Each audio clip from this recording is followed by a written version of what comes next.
Sudah lebih dari 42 tahun bengkel kecil ini beraktivitas, membakar, membentuk model, dan memperhalus bagian-bagian yang kasar. Sudah lebih dari 42 tahun bengkel kecil ini beraktivitas, membakar, membentuk model, dan memperhalus bagian-bagian yang kasar. Ya, seperti inilah situasi bengkel kerajinan tanduk milik Humaidi di Desa Karangkulon, Kabupaten Magelang, Jawa Tengah. Tidak ada yang berubah, hanya beberapa wajah pegawainya saja yang terus silih berganti. Lihat betapa banyaknya tanduk-tanduk dari sapi dan kerbau ini.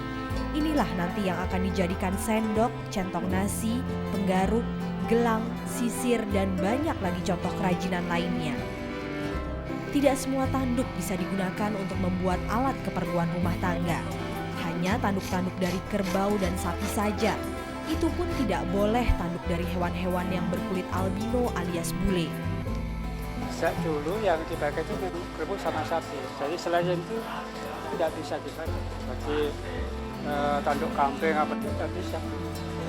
Dan tanduk sapi pun juga sapi yang dari Bali, seperti sapi Bali itu kan kaya. Ya, kalau sapi Jawa ini sapi putih tidak bisa dipakai.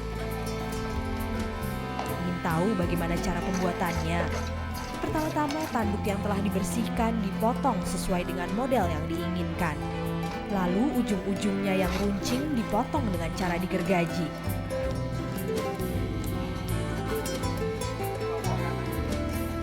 Supaya bentuknya tidak lagi melengkung, maka tanduk dibakar beberapa menit. Panasnya api membuat tanduk ini menjadi lemas hingga mudah dibentuk. Harus hati-hati melakukannya.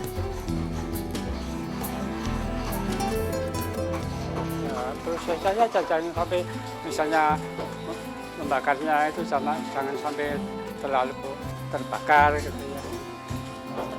Ya, jangan terlalu matang gitu. Matang tapi jangan terlalu matang tadi. Ya. Kalau terlalu matang kenapa, Pak? Ya, itu mudah rusak.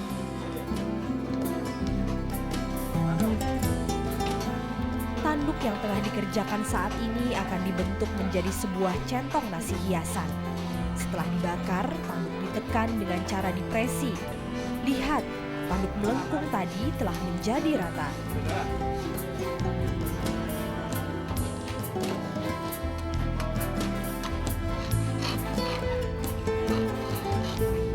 Setelah dibuat pola, lagi-lagi tanduk dibakar untuk menghasilkan cekungan kecil.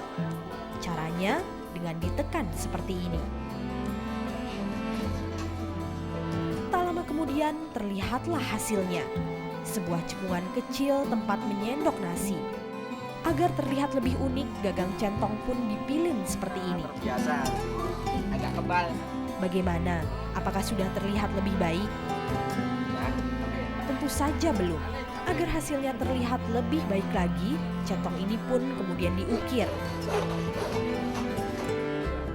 Nah, barulah terlihat sempurna.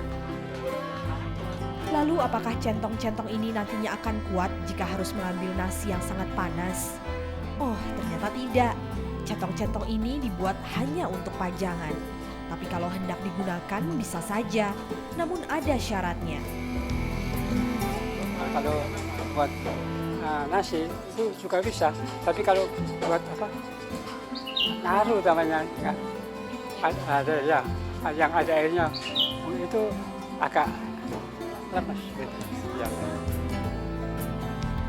Selama ini kerajinan tanduk Humaidi lebih banyak dipesan dari kawasan wisata seperti Bali, Bandung, dan Yogyakarta. Harganya cukup terjangkau.